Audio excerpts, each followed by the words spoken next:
Hey guys, in this video I will show you how to use blueprints in Dark War Survival.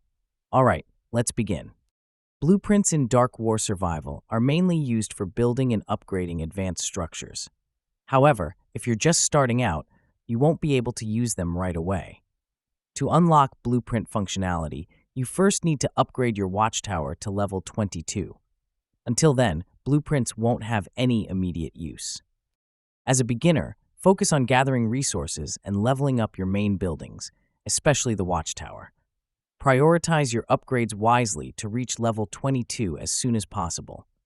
Once your watchtower reaches the required level, blueprint access becomes available through your inventory. At that point, open your inventory and look for the blueprint items you've collected. These can now be used to upgrade certain structures or unlock new building options. When you try to construct or upgrade, the game will prompt you to use a blueprint if one is required. Keep collecting them through missions, events, and exploration while you work toward level 22. So that's basically how you can use blueprints in Dark War Survival. And that's it for this video. If you find this helpful, consider subscribing and giving this a big thumbs up. Thanks.